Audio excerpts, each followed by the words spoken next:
Hare, O my Lord, Tava, of your Lordship, Pada Ekamula,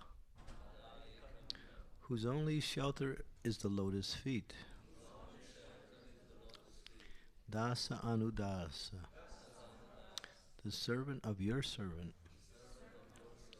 Pavitasmi, shall I become, Bhuya, again, Mana, my mind, Smareta, may remember, Asupate, of the Lord of my life, Gunan, the attributes, Te, of your Lordship, Grinita, may chant, Vak, my words, Karma, activities of service to you, Korotu, may perform, Kayaha, my body. This verse is actually a fundamental verse in the whole Bhagavatam. It's one of the outstanding verses, and you'll understand it by Prabhupada's purport. O my Lord, O Supreme Personality of Godhead, will I again be able to be the servant of your eternal servants who find shelter only at your lotus feet?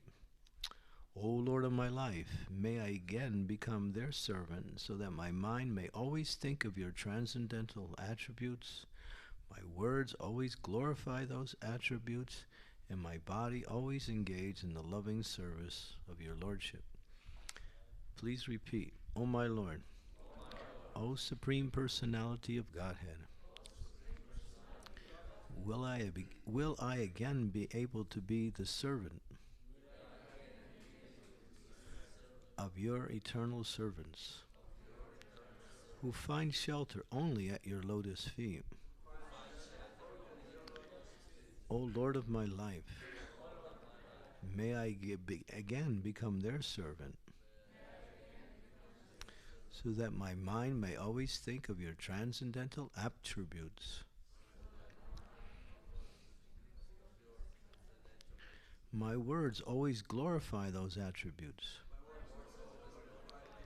and my body always engage in the loving service of your Lordship.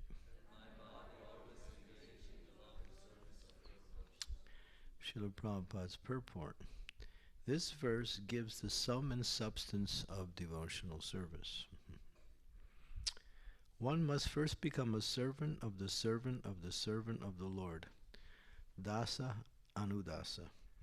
Sri Chaitanya Mahaprabhu advised and also showed by his own example that a living entity should always desire to be the servant of the servant of the servant of Krishna, the maintainer of the gopis, Gopi Bhartu Padakamalayur, Dasa Dasa Anudas.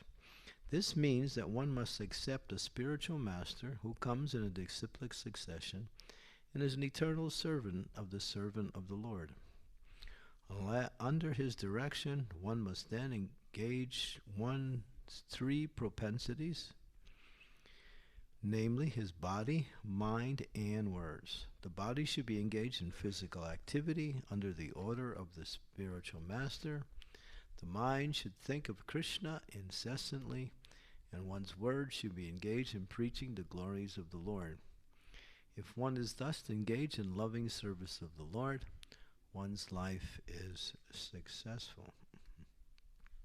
Om Agyan Timidandasya Ginajana Salakaya Chaksu Unmilitam Yena Tasmai Shri Gurave Namaha Shri Chaitanya Manobhistam Staptitam Yena Bhutale Swayam Rupa Kadammayam Dadati Swapadantikam Bandeham Shiguro Shiyuta Padekamalam Shigurun Vaishnavamscha Shri Rupam Sagrajatam Sahaganath Raganatam Vitam Tam Sajivam Sadvaitam Sarvadutam Parijana Sahitam Krishna Chaitanya Devam Sri Radha Krishna Padam Sahagana Lalita Sri Vishakam Vitamscha Nama Om Vishnu Padaya Krishna Prastaya Bhutale Shrimakti Bhakti Vedanta Swami Iti Namine Namaste Saraswati Deve Gaurvani Pacharine Nirvishesa Sunyavadi Pastyatya Desatarine Panchakopa Tarubhischa Kripa Sindhu Pevacha Patitanam Pavanebhyo Vaishnavebhyo Namaho Namaha Jai Shri Krishna Chaitanya Prabhu Nityananda Sri Advaita Gadadhar Sivasadi Gaur Bhaktavinda Hare Krishna Krishna Krishna Hare Hare Hare Rama Rama Rama Hare Hare. It's interesting. This verse has been something that I've been reading every day, and it just happens to come up today. And it's an interesting verse because it actually, as Prabhupada begins the purport, he says this is the sum and substance of devotional service. To become the servant of the Supreme Personality of Godhead means to regain one's natural position. All living entities, Jiva Sarupai, are eternally the servant of the Supreme Personality of Godhead. So that is our constitutional position. The living entity cannot be anything else but its own natural nature. As water can only be wet, fire can only be hot, sugar can only be sweet, chili can only be pungent. So the living entity's nature is to love and serve the Supreme Personality of Godhead. Anything other than that is foreign to one's nature and contrary to the nature also, which causes one to suffer or to struggle unnecessarily. So coming back to our position, here's the means to come back. So one might think, oh, let me serve the Supreme Personality of Godhead. But one cannot approach the Lord in the conditioned state that one is in. In other words, one has to apply the principles on how, again, to regain that natural state of relationship with the Lord. In other words, one cannot just automatically serve the Lord. One has to serve the Lord by serving the Lord's servant. And this is the only means by which one can approach the Lord. So to serve the Lord directly is natural because that is our nature, but because of our conditioned state, we don't really know how to serve the Lord, or what is the mood by which that service should be executed. And so knowledge and practical guidance is fundamental to regaining that natural constitutional position. Without that, then one will speculate. Sometimes we hear people say, oh, I serve the Lord. Well, what do you do? Well, I give a donation. That's nice. Or I come to the temple and I offer some respects. But what is your mood? Why are you doing that? What is the motivation? So services to the Lord is something that is, because it's natural, it is not mixed with anything else. As Krishna says, or actually the Bhagavatam explains, Savai Pumsam Paro Dharmo, Yado Bhakti Ahoksaje, Ahoituki Apriyata, Yatma Suprasidati. That actual devotional service has to have these two qualities. Otherwise, it's mixed devotional service. And mixed devotional service doesn't satisfy the soul. Nor does it give complete connection to the Supreme Personality of Godhead. And what are those two qualities? It has to be free from any personal motivation, and it has to be continuous. In other words, there should be no break. So these are the two things: ahoituki, without any motivation, apriyata, continuously, like that. That is really devotional service. So Rupa Goswami explains what is not devotional service in one verse where he gives both principles. Ayabilasita sunya, jnana karma anadritam, anukulena krishna silanam, Bhakti Uttamam. He says it has to be free from any desires to gain anything by the process of execution devotional service, gaining anything material. What are some of the material things? Dhanam, Janam, what is the other one? Yasoda, Jasoda. Yasoda means I want to be famous. Dhanam means I want wealth. Janam means I want followers. Sundarim, I want to be appreciated as a great scholar of the Vedas. What else Sundarim? I want appreciation by the opposite sex. In other words, these more subtle forms of material contaminations block the real principle of pure devotional service. So devotional service is it's not something that comes automatically. That's why Prabhupada would use the word cultivate. And when you have a garden and you want to say you have a piece of land that is fertile for a garden, you have to work at it. You have to dig up the land, get rid of some of the roots, and then make the land fertile enough so you can plant nice trees and shrubbery, flowers, and so many other things. Maybe make pathways, put a fence around it so it's protected, and do many, many things. So it's a process to bring the garden about. So in the same way, devotional service is a constant practice to bring about the consciousness of I'm becoming the servant of the Lord. So sometimes when we hear, well, there's nothing in it for me, I don't get anything, I can't have any other consideration. Yeah, that's true. You can't. Because what Krishna is offering you is something that that is compared to what this world can offer. What can this world offer as a benediction? All it can do is stabilize you in such a way that in somehow or other you can live a certain amount of years. In other words, it can give you a nice jail cell. So you go to jail, we preach in jail, and we find that there's 3 types of prisoners. One is called the privileged prisoner.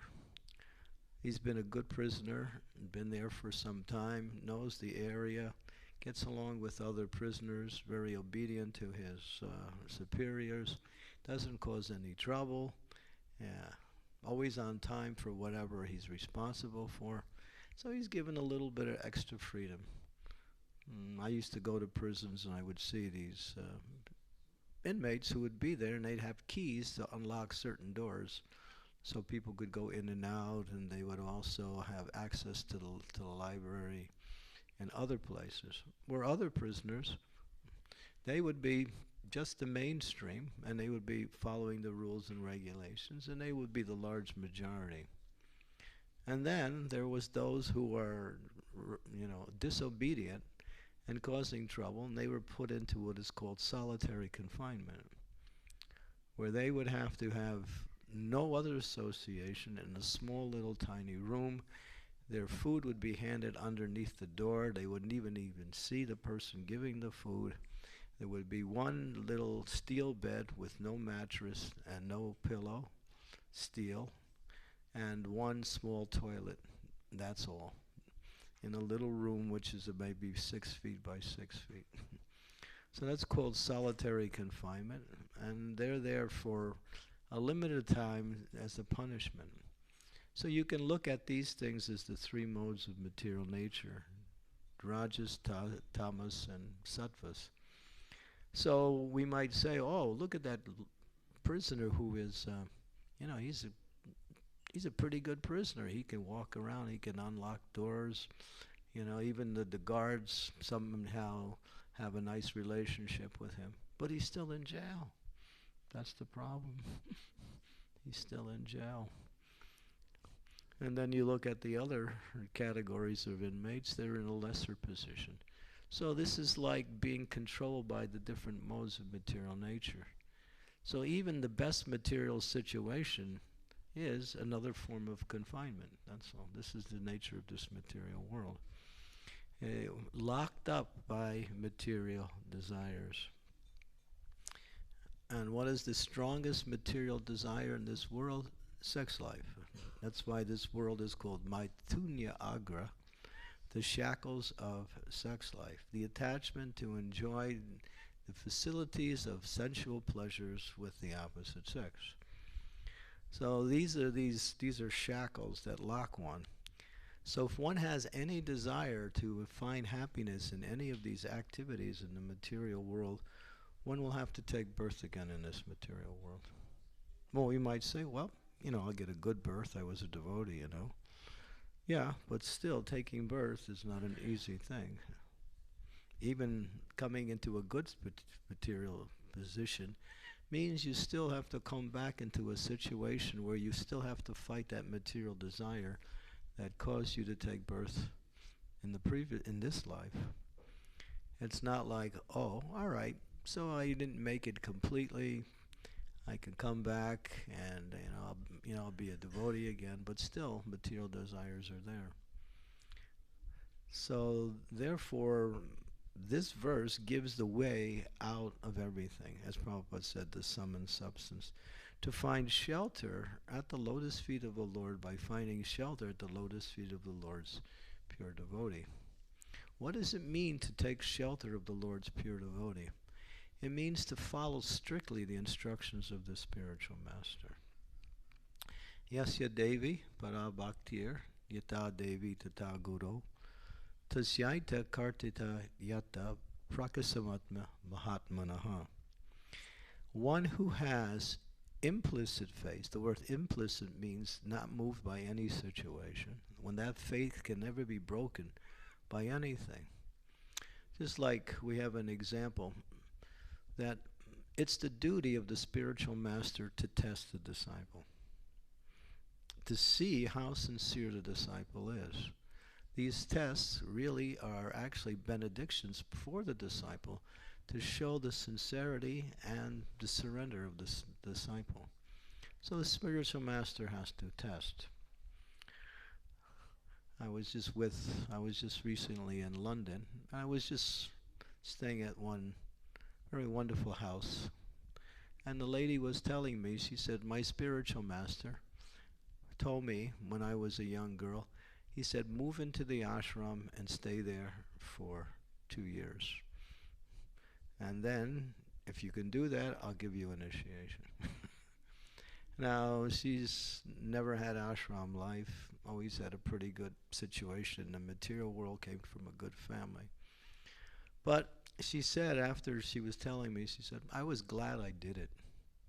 I was glad I did it because it really helped me understand deeper what it means to be a disciple. It really helped me to, and I learned so much in that environment, although it was difficult for me because I was not accustomed to have that kind of, living condition. I was always grown up in a nice family, and I had good parents. Wealth was there, facilities were there. Now having to sleep on the floor, living in an ashram where it's cold sometimes, there's so many different. But that was, she said, I was glad he gave me that test.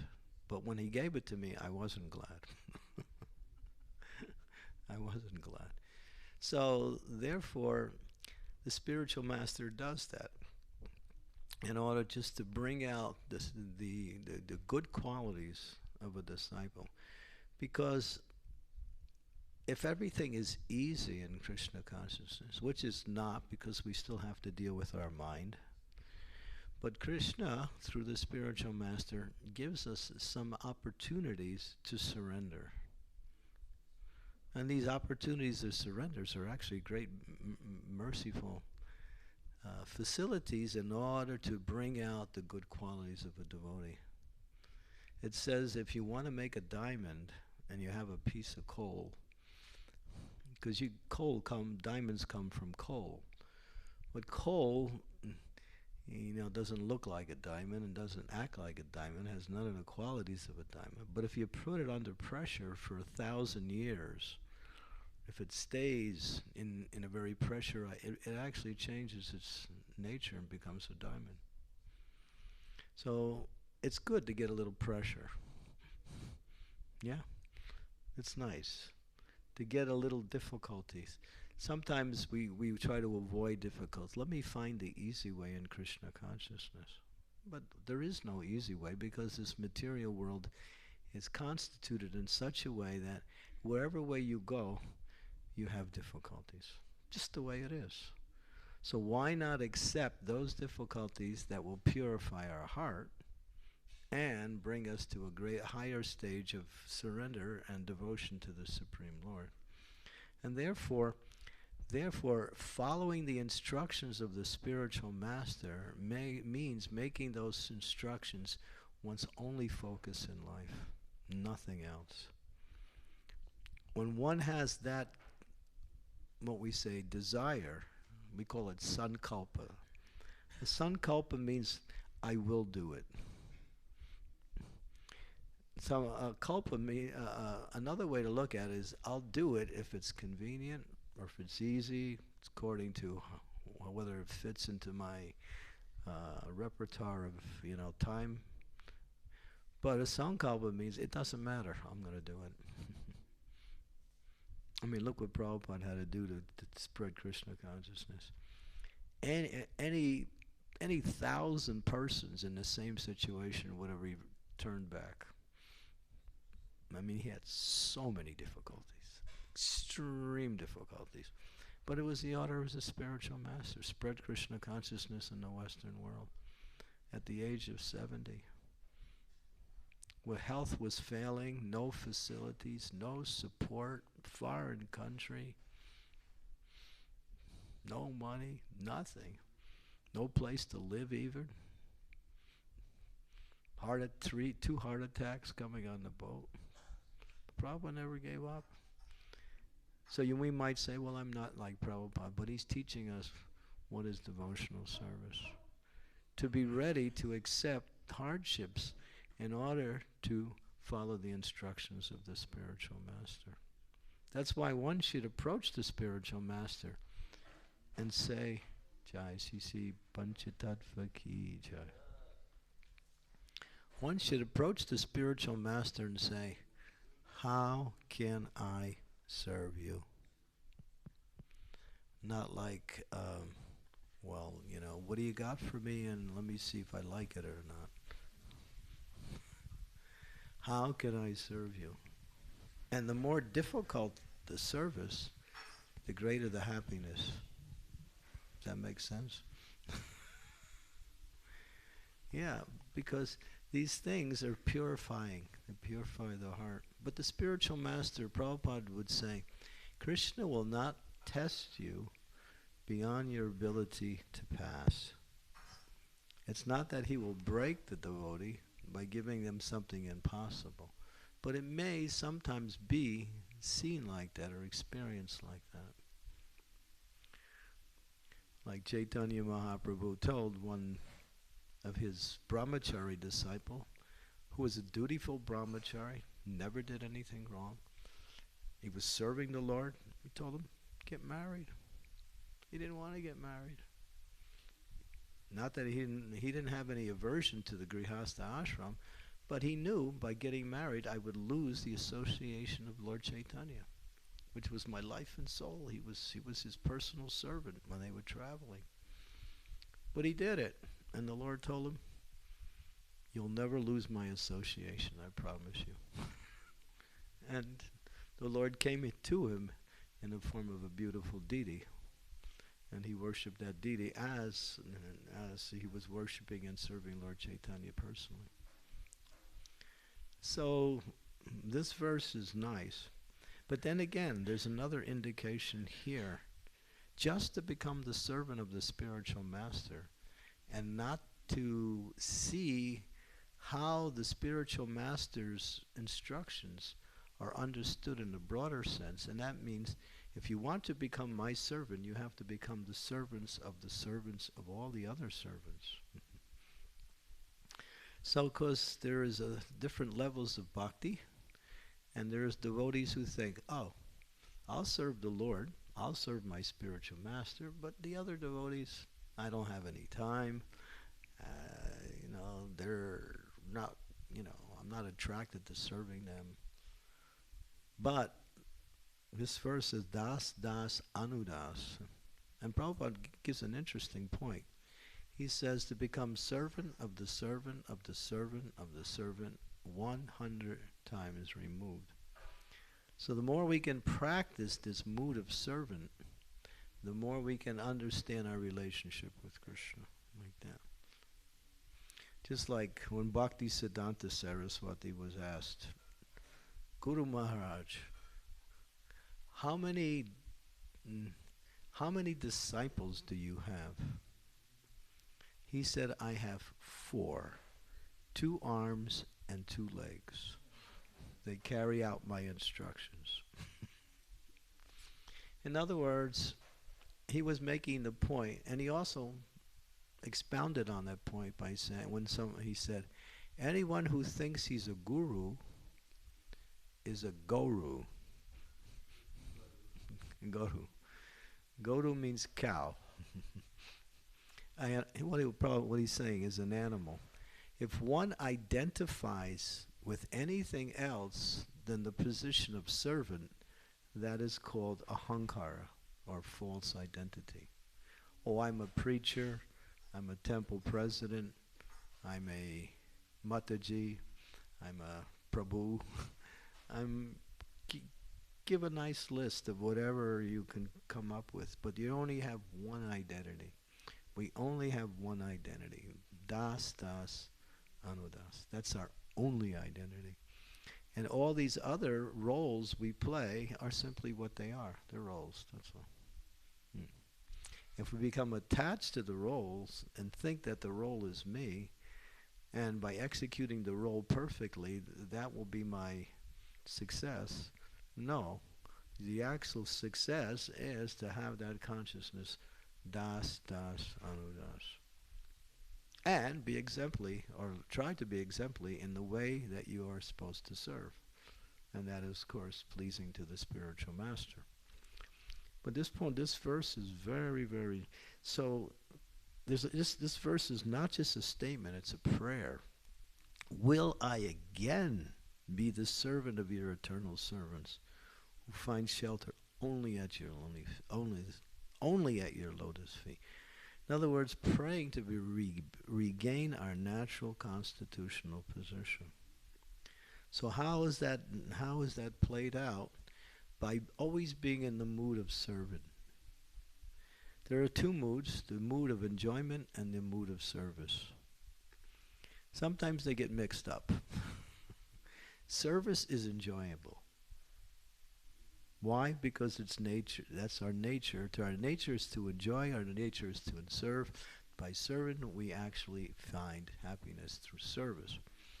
But if we put the enjoyment mood ahead of the service mood, or mix it in with the service mood equally, then we actually miss the understanding.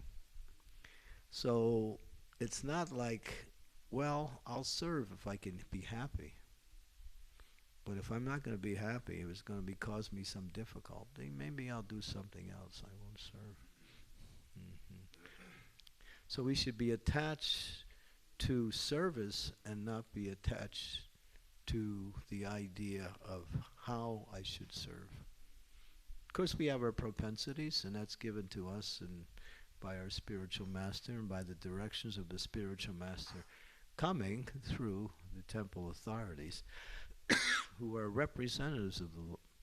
We should also see that those who are in a position to manage my life as being my, what we say, immediate superiors, they are representatives of my spiritual master. If you don't see them like that, then you see them as something else, then you are missing the point, because the spiritual master works through his representatives who are your shelter in the immediate day-to-day life. So to obey the instructions of the superiors within the society means to obey the instructions of the spiritual master. Does that make sense? There's a few heads not moving in the other way. Well, does that mean my temple president and my authorities are perfect? They're in the perfect position. Even if they make the mistake, it doesn't matter. Because the principle is obedience and not so much perfection. Perfection comes through the principle of surrender and service. And by doing that, one will actually come to perfection. Even if there's something less than perfection in the authority that is ruling me. Because that's the principle of surrender.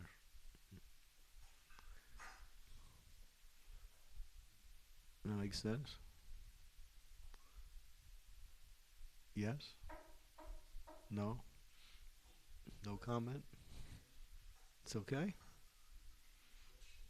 Questions? Yeah, questions. Could you could you repeat these two sentences? Repeat it? Yeah. Yeah. Those who are in a position to govern our lives as managers or our counselors or our temple authorities, they are representatives of our spiritual master. So by following their instructions, you're following the instructions of the spiritual master.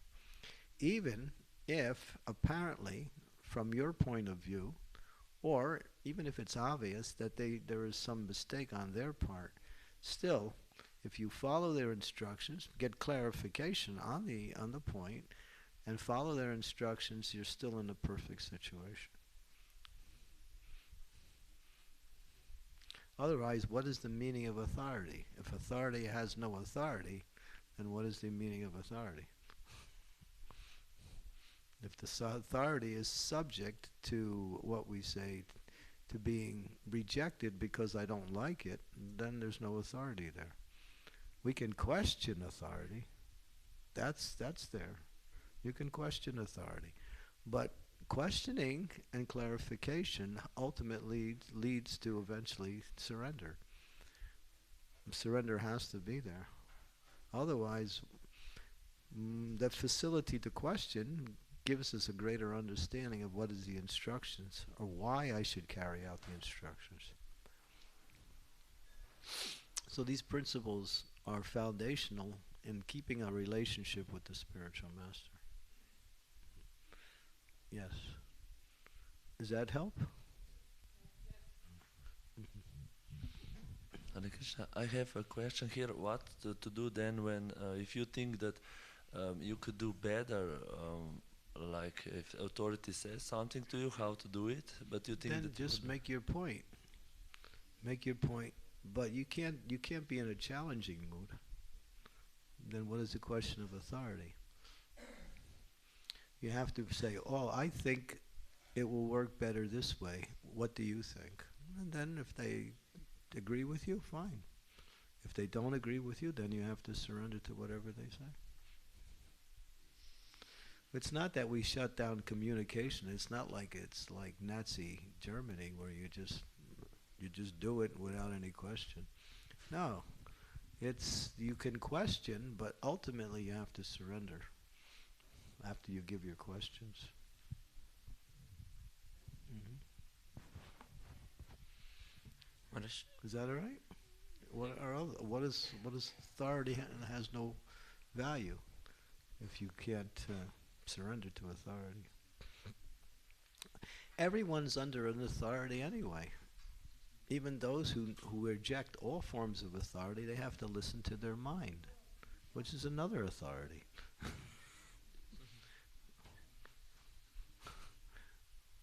And that authority will get you in trouble sometimes. A lot of times. Yes. Thank you so much, Maharaj, for your class. I have some question about these 2 points in connection with the pure devotional service about continuously and unmotivated. Without any motivation. Yeah, about this special point, without motivation. What means without motivation? Because I sometimes I think I wanna be happy, I wanna be pure, I wanna be. Well, there is spiritual motivations which are not contrary to the principle. And that is, I want to please Krishna. I want to purify my heart so I can be eligible to go back home, back to Godhead. But if I want to be happy, that's still a little bit of tinge on a personal level. Because happiness comes by the process and not desiring it. If you desire to be happy, then you have some way to figure out how you're going to be happy. Oh, I'll be happy. I'll just come to kirtans because I like kirtans, but I won't do anything else because that makes me happy. And then your consciousness is to pick and choose what you think is best for you.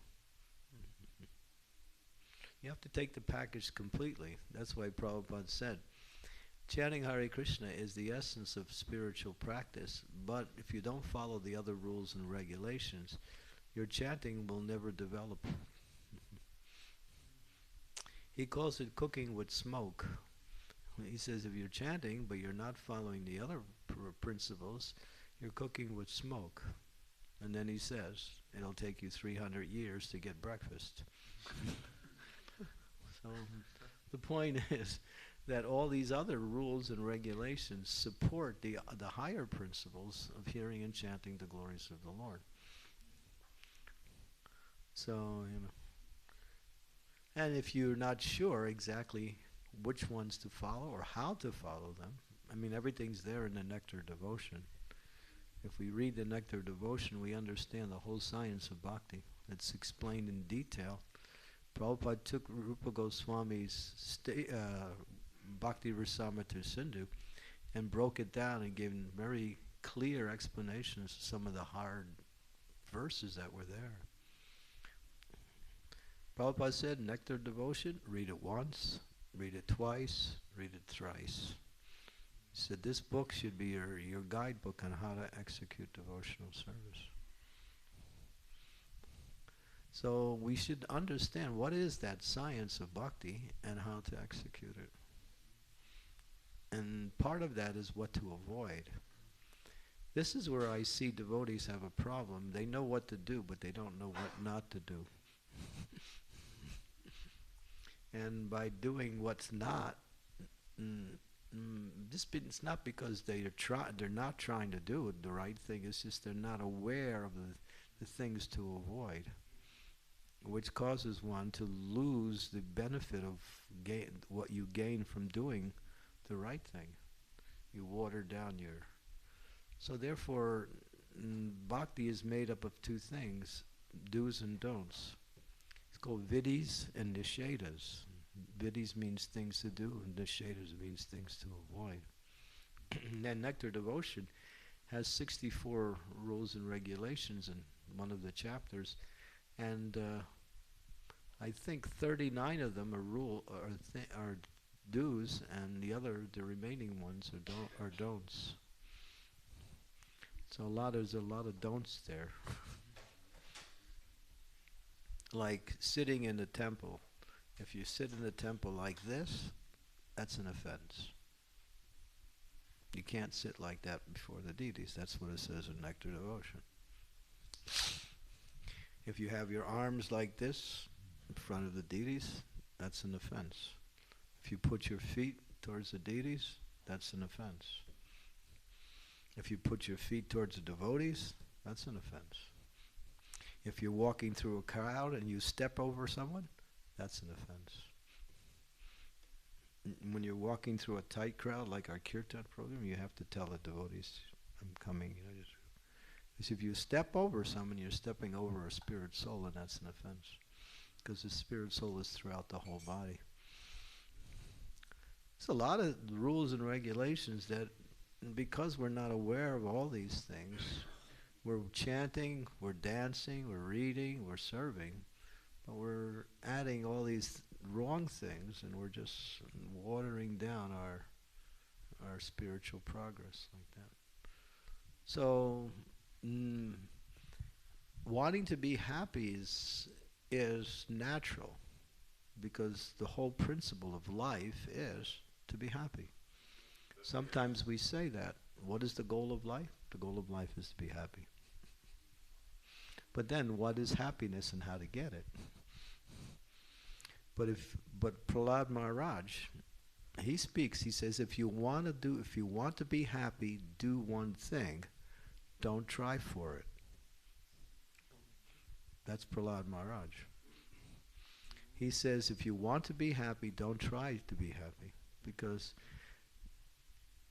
your conception of how to be happy is not going to work.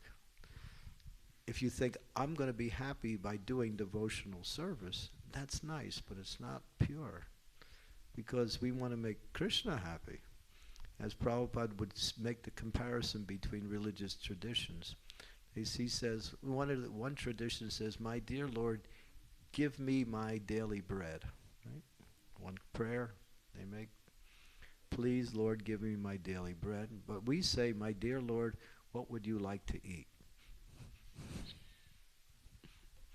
So there's a difference. Now, Krishna's not going to make you starve. Devotees don't starve. In fact, they have more than they can handle. The idea is when you put service to Krishna, service to the spiritual master, and service to the devotees, foremost, everything you're looking for in life automatically comes by that mood.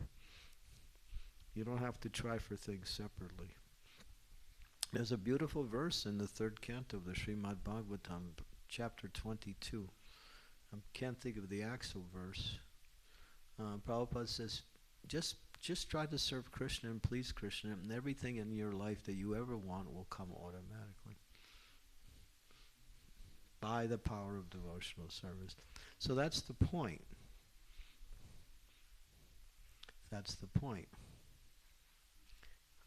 If you want to nourish the body, you can't think, oh, my back hurts, I'll put some food on my back.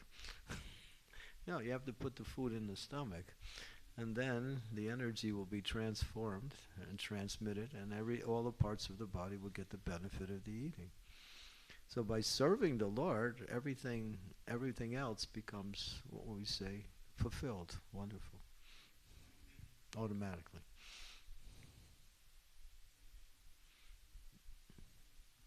Is that okay? Yeah. And that takes some sacrifice, yes. Hare Krishna Maharaj. So how can we know if our service is pleasing Krishna? Because sometimes we feel like, oh, I'm service, but we are not still feeling this. The question is, how do we know our service is pleasing the Lord? Well, Prabhupada was asked that question, and I remember his answer. He says, because you're connected to Krishna, if Krishna's pleased, you're pleased. If you're feeling satisfied in your service, that means Krishna's pleased. But sometimes you can ask your spiritual master, or you can ask the temple representatives, am I pleasing Krishna? And just get some feedback on that way. But Prabhupada made that point, because we're never separated from Krishna, when we please Krishna, automatically we can experience the happiness that he's reciprocating, because he reciprocates when we please him immediately.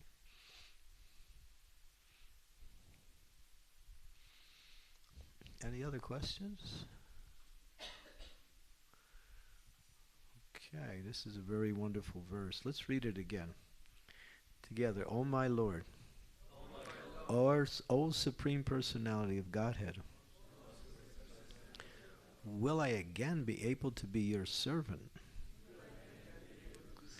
of your eternal servants, who find shelter only at your lotus feet?